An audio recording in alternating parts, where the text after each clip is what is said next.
तो बच्चों, आज हम विद्युत चुम्बकीय स्पेक्ट्रम के बारे में पढ़ेंगे।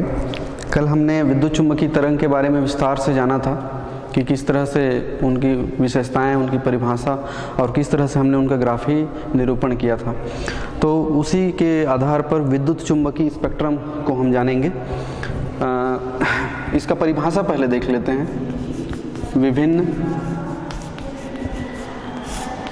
तरंगदैर्ध्यों वाली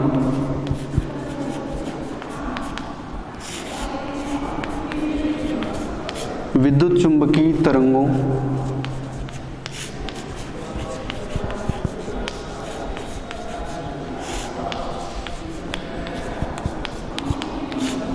विभिन्न तरंगदैर्ध्यों वाली विद्युत चुम्बकीय तरंगों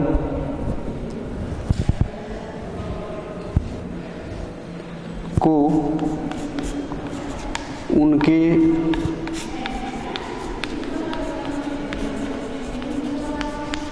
तरंगदैर्ध्यों के आधार पर जिनके गुण भिन्न भिन्न होते हैं, मतलब अलग अलग होते हैं, एक क्रम में रखा जाता है, एक क्रम में रखा जाता है। इस क्रम को ही विद्युत चुम्बकीय स्पेक्ट्रम कहते हैं। इस क्रम को ही विद्युत चुम्बकीय स्पेक्ट्रम कहते हैं। वर्णक्रम भी कहा जा सकता है इसको। तो विद्युत चुम्बकीय स्पेक्ट्रम मतलब विभिन्न तरंगदैर्ध्यों वाली जो विद्युत चुम्बकीय तरंग हैं, उनको तरंगदैर्ध्यों के आधार पर जिनके गुण अलग अलग होते हैं, एक ऑर्डर में रखा जाता है, एक क्रम में रखा जाता है, और इस क्रम को ही विद्युत चुम्बकीय स्पेक्ट्रम कहते हैं। शॉर्ट में हम उसको वर्णक्रम भी कह सकते हैं। अब देखते हैं इसके कितने प्रकार होते हैं। तो विद्युत चुम्बकीय स्पेक्ट्रम के दो प्रकार होते हैं। विद्युत चुम्बकीय स्पेक्ट्रम के दो प्रकार होते हैं। पहला प्रकार को हम कहते हैं दृश्य स्पेक्ट्रम। पहला प्रकार को हम कहते हैं दृश्य स्पेक्ट्रम, ठीक है ना, दृश्य स्पेक्ट्रम। और दूसरे प्रकार को हम कहते हैं अदृश्य स्पेक्ट्रम। इसके नाम से ही आप लोगों को बहुत कुछ समझ में आ गया होगा कि दृश्य स्पेक्ट्रम किसको कहेंगे और अदृश्य स्पेक्ट्रम किसको कहेंगे, पर फिर भी हम इसको डिटेल में जानेंगे। आइए देखते हैं।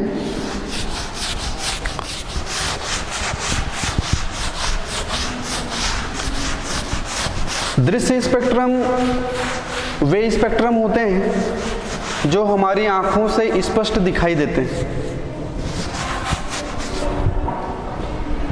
पहला जो हमारा प्रकार था विद्युत चुम्बकीय स्पेक्ट्रम का, वो था दृश्य स्पेक्ट्रम। वे स्पेक्ट्रम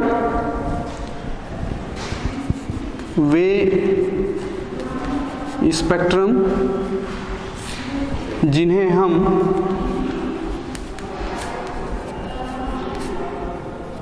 अपनी आंखों से स्पष्ट देख पाएं,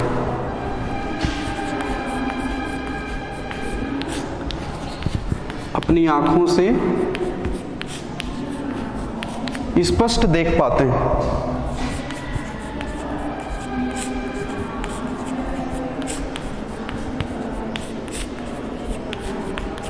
उन्हें दृश्य स्पेक्ट्रम कहा जाता है।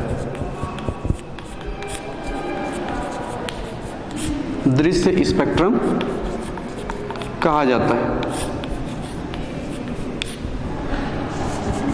और इस दृश्य स्पेक्ट्रम का सबसे बड़ा स्रोत जो होता है वो सूर्य होता है। सूर्य का प्रकाश दृश्य स्पेक्ट्रम का सबसे बड़ा स्रोत है। वैसे तो विद्युत लैंप से भी दृश्य स्पेक्ट्रम हमको मिलता है और इसमें 7 रंग के कलर हमको दिखाई देते हैं, लाल रंग से लेकर के बैंगनी रंग तक, जिसमें हम देखते हैं कि लाल रंग का जो तरंगदैर्ध्य होता है सबसे अधिक होता है और बैंगनी रंग का जो तरंगदैर्ध्य होता है वो सबसे कम होता है। तो यहाँ आप लोगों को जानना जरूरी है कि दृश्य स्पेक्ट्रम वे स्पेक्ट्रम है जिनको हम आसानी से देख पाते हैं स्पष्टता के साथ, और इन दृश्य स्पेक्ट्रम में सबसे अधिक तरंगदैर्ध्य वाला जो रंग होता है वो लाल रंग का होता है और सबसे कम जो होता है वो बैंगनी रंग का होता है।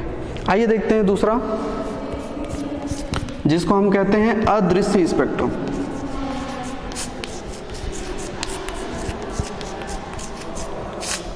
नाम से ही स्पष्ट है कि वे स्पेक्ट्रम जो हम अपनी आंखों से नहीं देख सकते उनको हम अदृश्य स्पेक्ट्रम कहेंगे, ठीक है ना। यदि इसको हम विस्तार से जानना चाहें तो दृश्य स्पेक्ट्रम में लाल रंग के ऊपर और बैंगनी रंग के नीचे भी बहुत सारे स्पेक्ट्रम विस्तार से होते हैं, फैले होते हैं। इन स्पेक्ट्रम को हम अदृश्य स्पेक्ट्रम कहते हैं क्योंकि ये हमारी आंखों से दिखाई नहीं देते, ठीक है ना। तो इसको परिभाषा भी हम आसानी से लिख सकते हैं, वे स्पेक्ट्रम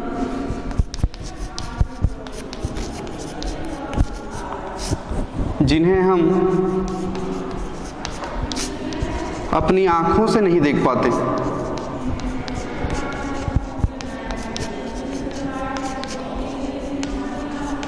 नहीं देख पाते, उन्हें अदृश्य स्पेक्ट्रम कहा जाता है।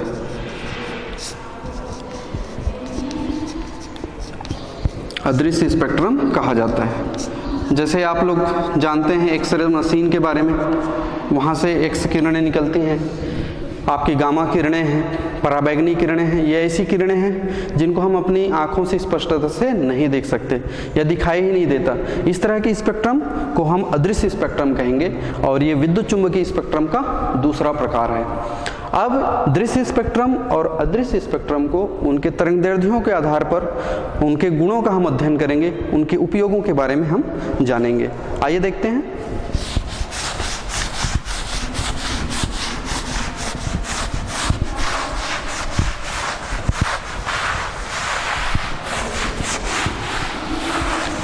तो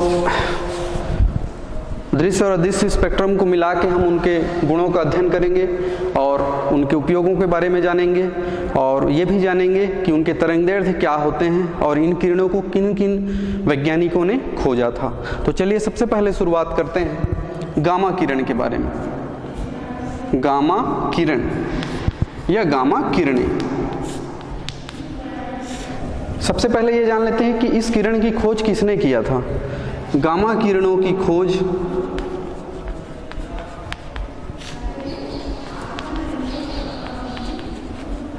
सन 1896 में एक भौतिक शास्त्री थे वैज्ञानिक थे बेक्यूरल ने की थी। वो रेडियोधर्मी पदार्थों पर काम कर रहे थे और इसी दौरान उन्होंने गामा किरणों की खोज सन 1896 में की थी। अब बात करते हैं कि इनका तरंगदैर्ध्य क्या हो सकता है। इनका तरंगदैर्ध्य होता है 10⁻⁻13 मीटर से 10⁻10 मीटर तक। इन किरणों का तरंगदैर्ध्य 10⁻13 मीटर से 10⁻10 मीटर तक होता है, ठीक है ना। आप लोग समझ ही गए होंगे कि हर किरण का हमको ये भी जानना है कि किसने खोजा, उसके बाद ये जानना है कि इनका तरंगदैर्ध्य कहाँ से कहाँ तक होता है। तो ऋणात्मक में होता है 10⁻13 मीटर से 10⁻10 मीटर तक।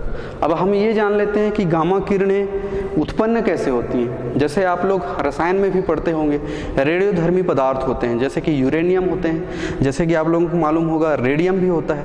इनसे ये किरणें स्वतः ही उत्सर्जित होते रहते हैं और फोटोग्राफिक प्लेट की मदद से इनकी उपस्थिति का पता लगाया जा सकता है। ठीक है ना, कहने का मतलब फोटोग्राफिक प्लेटों की मदद से इनकी उपस्थिति का पता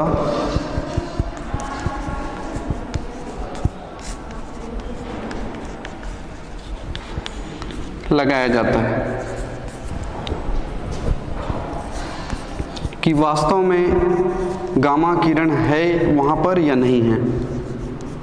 ठीक है ना, तो ये गामा किरणें हैं, उनके खोज, उसकी तरंगदैर्घ्य, और ये भी हमने बताया जाना कि वो कैसे उत्पन्न होते हैं, और फोटोग्राफिक प्लेट की मदद से उनकी उपस्थिति का पता लगाया जा सकता है। इसके बाद इसका देखते हैं कि इनके गुण क्या क्या हैं, गामा किरणें क्या क्या करती हैं। तो इसके गुण को पहले देख लेते हैं।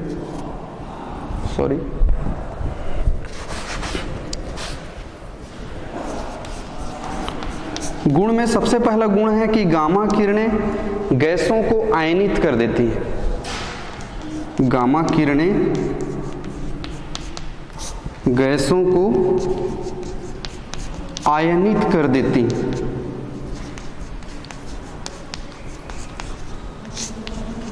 ठीक है ना, गामा किरणें गैसों को आयनित कर देती हैं, ये पहला गुण हुआ। दूसरा गुण हुआ कि गामा किरणें की वेधन क्षमता जो होती है बहुत अधिक होती है। इनकी वेधन क्षमता बहुत अधिक होती है, बहुत अधिक होती है। ठीक है, तो इस तरह से हम इनके दो गुणों के बारे में जाने कि गामा किरणें गैसों को आयनित करने का काम करती हैं और इनकी वेधन क्षमता भी बहुत अधिक होती है। अब इनका उपयोग देख लेते हैं कि गामा किरण के उपयोग क्या क्या हो सकते हैं। आप लोगों ने कैंसर रोग के बारे में सुना होगा, है ना। तो कैंसर के इलाज में, दरअसल कैंसर आप बायोलॉजी में भी पढ़ते होंगे कि कैंसर दरअसल हमारे शरीर में अनियंत्रित कोशिकाओं का विकास से होता है। यदि कोई कोशिका का विकास अनियंत्रित रूप से होता है तो इसका मतलब है कि उस व्यक्ति को कैंसर हो गया है। तो कैंसर के इलाज में भी गामा किरणों का इस्तेमाल किया जाता है। कैंसर के इलाज में ये पहला उपयोग। दूसरा हम कह सकते हैं नाभिकीय संरचना का पता लगाने में, नाभिकीय संरचना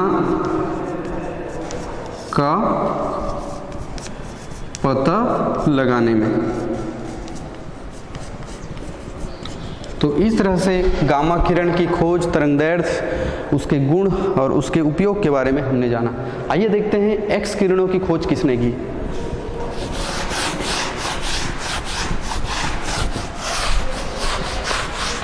एक्स किरणों की खोज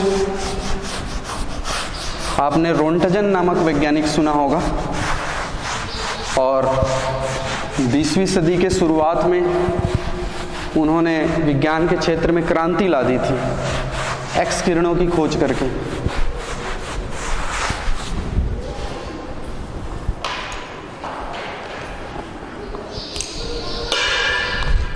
आइए देखते हैं दूसरा जो हमारा किरणें हैं, एक्स किरणें। एक्स किरणें, एक्स किरणों की खोज सन 1895 में रोंटजन ने की थी। इन किरणों की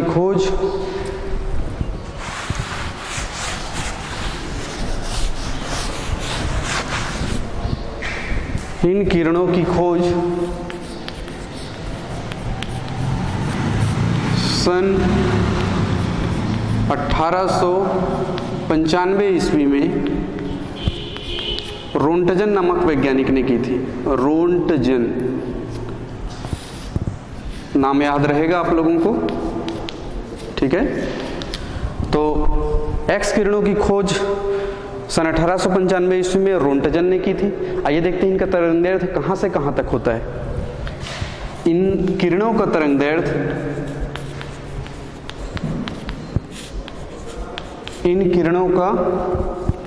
तरंगदैर्घ्य हमने गामा किरण में देखा लास्ट कहाँ पर आया था, 10 की घात -13 से 10 की घात -10 मीटर तक था। अब ये जहाँ खत्म हुआ था गामा किरण, वहाँ से शुरू करते हैं। कहने का मतलब 10 की घात -10 मीटर से 10 की घात -8 मीटर तक होता है।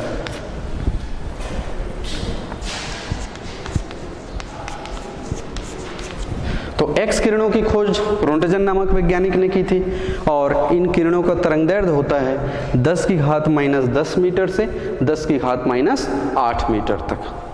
ठीक है ना। अब ये पता करते हैं कि एक्स किरणें उत्पन्न कैसे होते हैं।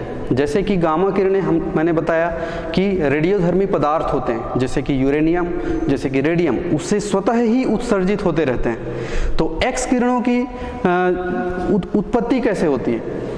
तो जब तीव्रगामी इलेक्ट्रॉन या कैथोड किरणें जो होती हैं, वो जब भारी तत्व के लक्ष्य से जब टकराती हैं तो उस समय एक्स किरणें उत्पन्न होती हैं।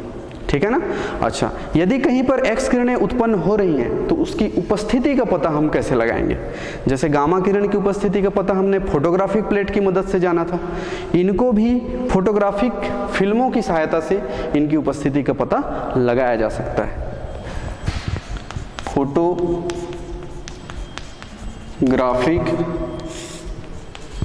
फिल्मों की सहायता से इनकी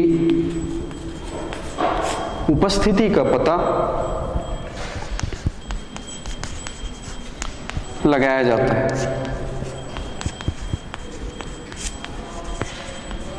ठीक है ना। अब इसके गुण देख लेते हैं कि एक्स किरणों के क्या क्या गुण होते हैं। जैसे गामा किरणें जो होती हैं वो गैसों को आयनित करने का काम करती हैं, ये भी गैसों को आयनित करती हैं। ये किरणें भी, पहला गुण यदि हम इसको माने, ये किरणें भी गैसों को आयनित कर देती हैं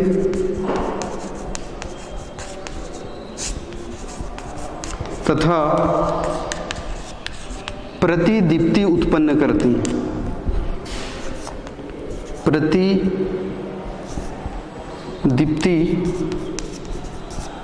उत्पन्न करती हैं।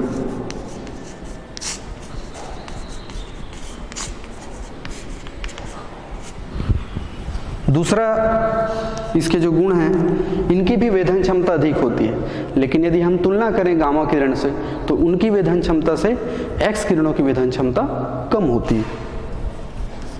एक्स किरणों की वेधन क्षमता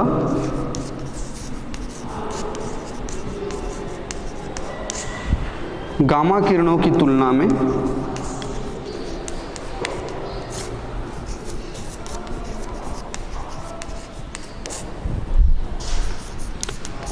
तुलनात्मक रूप से यदि तुलना करें गामा किरणों की तुलना में कम होती है।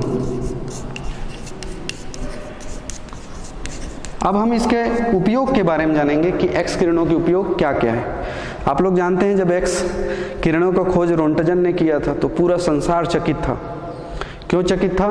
क्योंकि हम देखते हैं आजकल, आप खुद जानते हैं, आपका पैर फ्रैक्चर हो जाए तो आप हड्डी रोग विशेषज्ञ के पास जाते हैं और जहाँ पर फ्रैक्चर हुआ है उस जगह का एक्सरे निकलवाते हैं और उस एक्सरे से वो जो डॉक्टर होता है, एक्सरे विशेषज्ञ होता है या हड्डी रोग विशेषज्ञ होता है, वो जान लेता है कि कहाँ पर फ्रैक्चर है और किस तरह का मेडिसिन उस रोगी को देना है, तो जल्दी ठीक हो जाता है। तो ये बहुत बड़ा एक संसार को देन है एक्सरे मशीन जो है। तो आप उपयोग समझ ही गए होंगे कि इसका सबसे महत्वपूर्ण उपयोग है शरीर में टूटे हुए हड्डी की पहचान करने में इसका उपयोग होता है। शरीर में टूटे हुए हड्डी का पता लगाने में, ठीक है ना। दूसरा, इसका उपयोग कैंसर के इलाज में भी होता है, कैंसर के उपचार कह सकते हैं, उपचार में इसका उपयोग होता है। तीसरा उपयोग हम कह सकते हैं क्रिस्टल की संरचना ज्ञात करने में, क्रिस्टलों की संरचना ज्ञात करने में।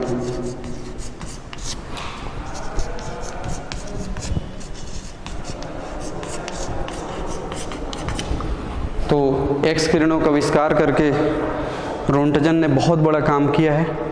उसका तरंगदैर्घ्य कहाँ से कहाँ तक होता है और उसके गुण और उसके किस तरह उपयोग होते हैं, ये आप लोगों ने जाना, ठीक है ना। अब हम देखते हैं पराबैंगनी किरणों के बारे में, ठीक है, पराबैंगनी किरणों के बारे में।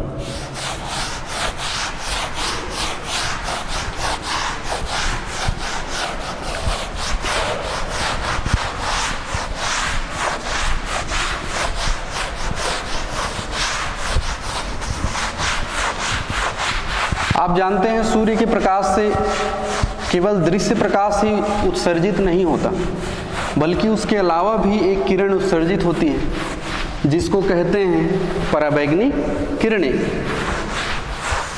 तो तीसरा जो हम पढ़ेंगे वो है पराबैंगनी किरणें।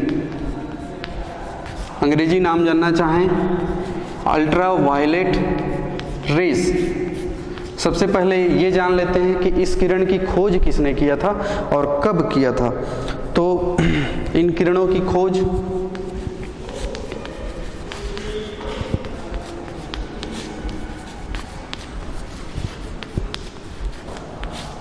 सन 1801 ईस्वी में एक वैज्ञानिक थे J.W. रीटर, J.W. रीटर ने की थी।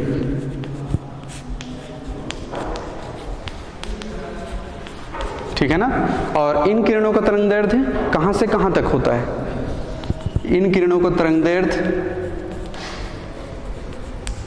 आपने जहां एक्स किरणों को देखा था 10 की घात -10 से 10 की घात -8 मीटर, वहीं से चालू करना है। 10 की घात -8 मीटर से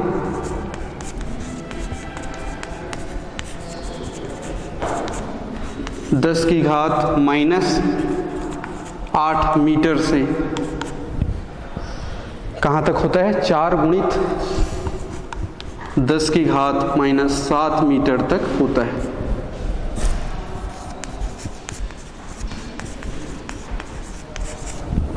ठीक है ना। तो इस तरह से इन किरणों का तरंगदैर्घ्य कहाँ से कहाँ तक होता है ये मैंने आप लोगों को बताया कि इसकी खोज सर्वप्रथम सन 1801 ईस्वी में वैज्ञानिक J.W. रीटर ने की थी। आप लोगों को याद करना पड़ेगा, ठीक है ना।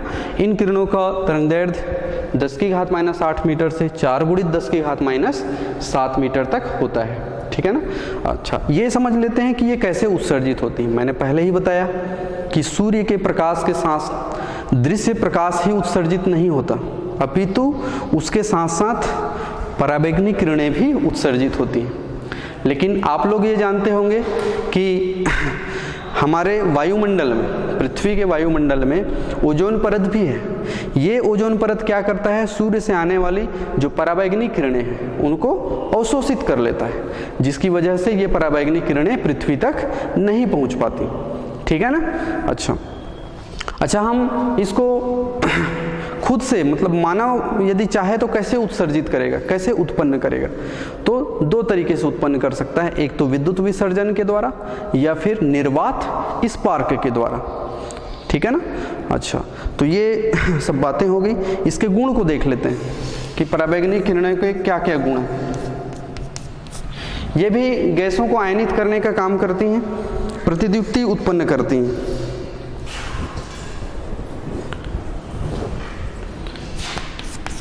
ये भी प्रतिदीप्ति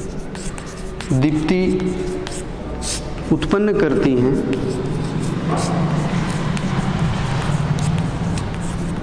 ये भी प्रतिदीप्ति उत्पन्न करती हैं तथा गैसों को आयनित करती हैं।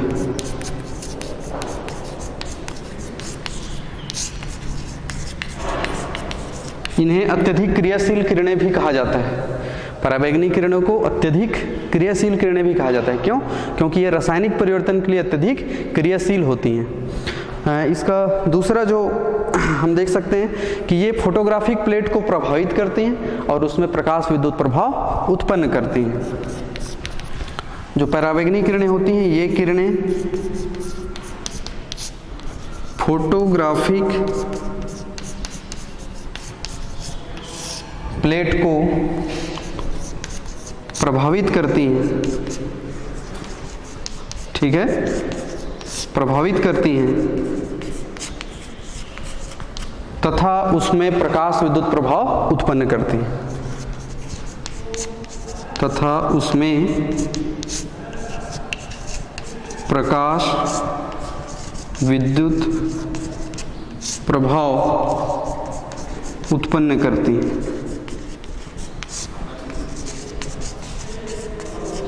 तो ये पराबैंगनी किरणों के गुण हो गए।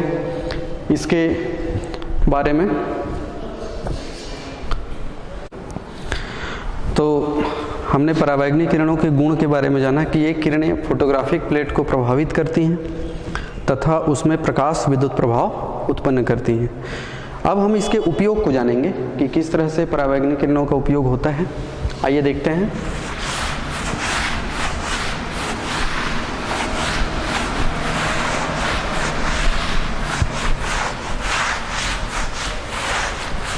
आइए देखते हैं कि इनके उपयोग क्या क्या हैं। उपयोग तो इनका सबसे पहला उपयोग है कि जो हीरे जवाहरात होते हैं वो नकली है कि सही है इसका पता जो है पराबैंगनी किरणों की सहायता से लगाया जा सकता है। शुद्ध घी का भी पता इससे चल जाता है। साथ ही साथ जो हम इस्तेमाल करते हैं कि कीटाणु जो होते हैं उनको मारने में भी इनका उपयोग होता है। तो सबसे पहला उपयोग है कीटाणुओं को मारने में, कीटाणुओं को मारने में।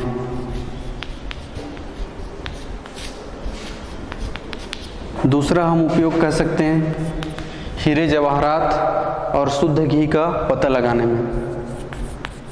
हीरे जवाहरात ये महंगे धातु हैं, सॉरी महंगे पदार्थ हैं, बहुत महंगे मिलते हैं ये। हीरे जवाहरात तथा शुद्ध घी का पता लगाने में।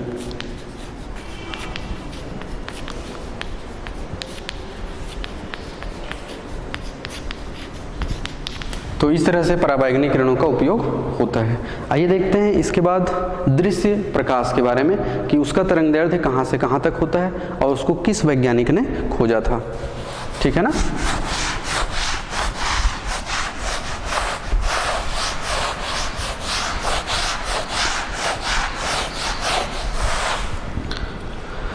दृश्य प्रकाश जो हमारा चौथा जो वर्ग है विद्युत चुंबकीय स्पेक्ट्रम का, दृश्य प्रकाश। दृश्य प्रकाश की खोज सन 1666 में न्यूटन ने की थी। इनकी खोज सन 1666 ईस्वी में न्यूटन, जिन्होंने गति का नियम भी बताया था, गति का प्रथम नियम द्वितीय नियम आप लोगों ने 11वीं में पढ़ा होगा, उसी वैज्ञानिक न्यूटन ने दृश्य प्रकाश की खोज सन 1666 में की थी। न्यूटन ने की थी।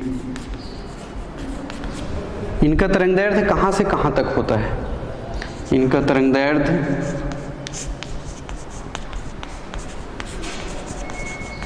इनका तरंगदैर्घ्य कहाँ से कहाँ तक होता है? हमने लास्ट कहाँ पर किया हुआ था?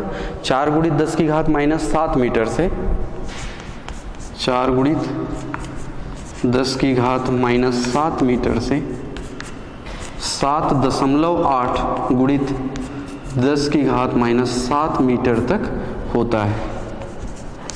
ठीक है ना?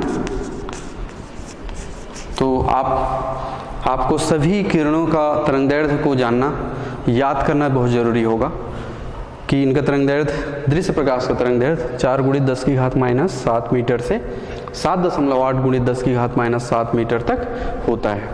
अच्छा, दृश्य प्रकाश को हम आसानी से देख सकते हैं क्योंकि बैजानी हपीनाला आप जानते होंगे, बैगनी, नारंगी, जामुनी, नीला, लाल, हरा, पीला, ये सभी दृश्य प्रकाश हैं क्योंकि हमारी आंखों से स्पष्टता से हम देख पाते हैं। ठीक है ना? अच्छा, दृश्य प्रकाश उत्पन्न कैसे होते हैं? ये इलेक्ट्रॉनों के संक्रमण के कारण उत्पन्न होते हैं। ठीक है? और इसका सबसे मुख्य स्रोत है सूर्य। सूर्य के प्रकाश से ही हमको दृश्य प्रकाश मिलता है। ठीक है?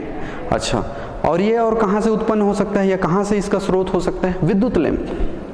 आपके घरों में जो विद्युत लैंप होगा उससे भी जो प्रकाश उत्पन्न होता है, उत्सर्जित होता है, वह भी दृश्य प्रकाश का एक अच्छा स्रोत है। ठीक है? अच्छा, इसका उपयोग क्या हो सकता है? दृश्य प्रकाश के क्या उपयोग हो सकते हैं? जो हम जितने भी वस्तुएं हम आसपास देख पाते हैं अपनी आँखों से, क्यों देख पाते हैं? उसका कारण यही है, दृश्य प्रकाश। ये दृश्य प्रकाश नहीं होते तो हम किसी भी चीज़ को स्पष्टता से नहीं देख पाते। जब भी हम किसी वस्तु को देखते हैं तो उसका प्रतिबिंब हमारी आंख की रेटिना पर बनता है और हम उस वस्तु को आसानी से देख पाते हैं। तो वस्तुओं को देखने में इनका बहुत बड़ा उपयोग होता है और इन्हीं की वजह से हम वस्तुओं को देख पाते हैं। ठीक है? तो इसको हम ये कह सकते हैं, इसका उपयोग देख लेते हैं सीधे सीधे। वस्तुओं को देखने में, वस्तुओं को देखने में। ठीक है ना? आइए देखते हैं अब पांचवा जो हमारा है, जिसको हम कहते हैं अवरक्त किरणें। अवरक्त किरणें, इन किरणों की खोज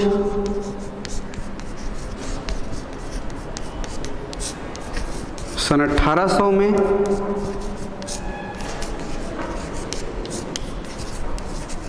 सन 1800 ईस्वी में वैज्ञानिक विलियम हर्शेल ने की थी।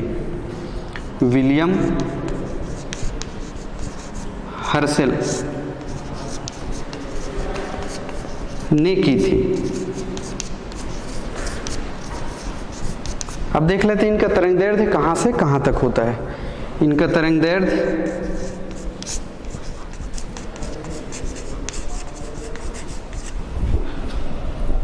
7.8 × 10⁻⁷ मीटर से 7.8 × 10⁻⁷ मीटर से 10⁻³ मीटर तक होता है। ठीक है ना? 10⁻³ मीटर तक होता है। अच्छा, इनके गुण क्या क्या हो सकते हैं? अवरक्त किरणों का सबसे बड़ा गुण है कि इनकी वेधन क्षमता भी बहुत ज़्यादा होती है। दूसरा गुण यह है कि वेधन क्षमता अधिक होने के कारण ही यदि कोहरा है, धुंध है, कोहरा और धुंध आप समझते होंगे, ठीक है ना? तो उसके आर पार भी आप देख सकते हैं इन किरणों की मदद से, क्योंकि इनकी वेधन क्षमता अधिक होती है। अच्छा, ये उत्पन्न कैसे होती है इसके बारे में हमको जानना चाहिए। यदि किसी भी पदार्थ को उच्च ताप पर गर्म किया जाए, पदार्थों को उच्च ताप पर गर्म किया जाए तो ये अवरक्त किरणें उत्पन्न होती हैं। इसलिए इन अवरक्त किरणों को उष्मी किरणें भी कहा जाता है। ठीक है ना? अब इसका उपयोग देख लेते हैं अवरक्त किरणों का।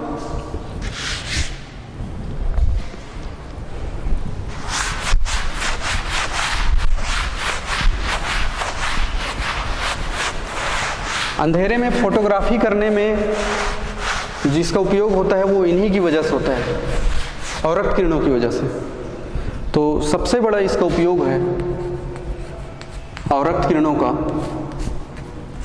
अंधेरे में फोटोग्राफी करने में। अंधेरे में फोटोग्राफी करने में।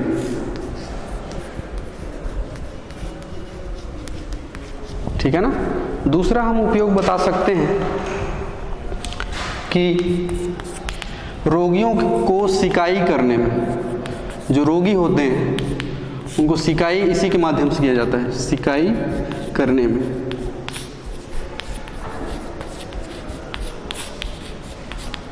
ठीक है ना। चलिए आगे देखते हैं। हमारा जो छठवां है, लघु रेडियो तरंगे।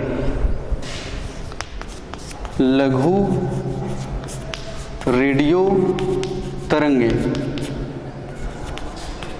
सबसे पहले ये जान लेते हैं कि इसको किसने खोजा था। इनकी खोज सन 1888 में हर्ट्ज नामक वैज्ञानिक ने की थी। इनकी खोज सन 1888 ईस्वी में हर्ट्ज नामक वैज्ञानिक ने की थी। ठीक है। अब ये जान लेते हैं कि इनका तरंगदैर्घ्य कहां से कहां तक होता है।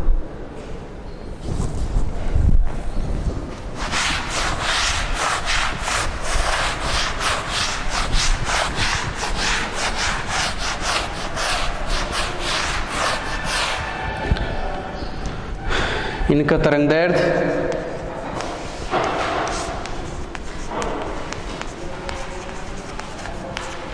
10⁻³ मीटर से 1 मीटर तक होता है।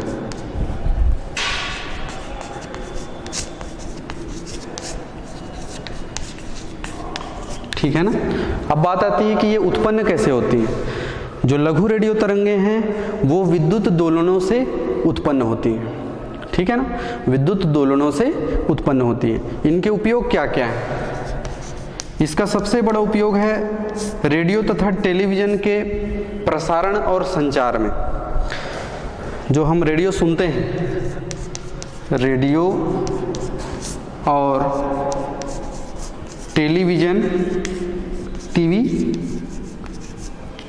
के प्रसारण और संचार में इनका बहुत महत्वपूर्ण योगदान है लघु रेडियो तरंगों का, जिसकी खोज सन 1888 में वैज्ञानिक हर्ट्ज ने की थी।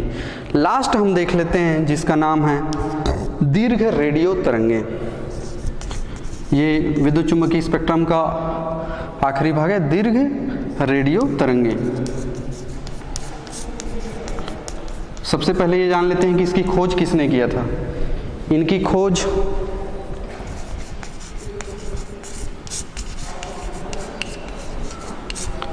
सन 1899 में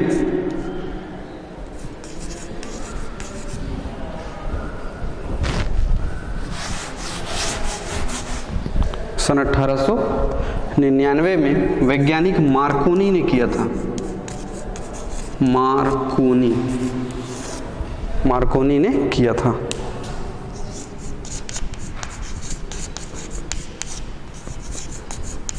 तथा इनका तरंगदैर्घ्य कहां से कहां तक होता है। इनका तरंगदैर्घ्य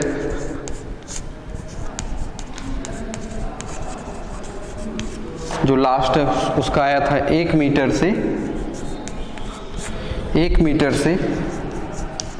10⁻⁴ मीटर तक होता है।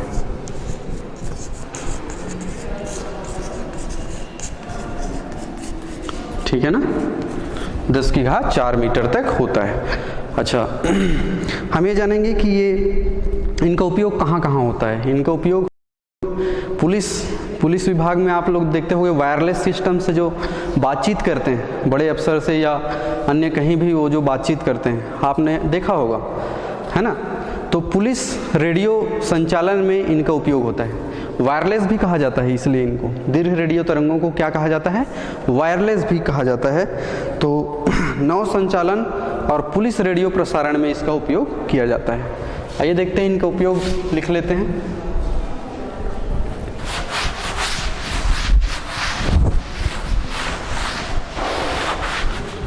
दीर्घ रेडियो तरंगें, जिनको वायरलेस भी कहा जाता है, इसका उपयोग है नाव संचालन तथा पुलिस रेडियो संचालन में। पुलिस रेडियो संचालन में।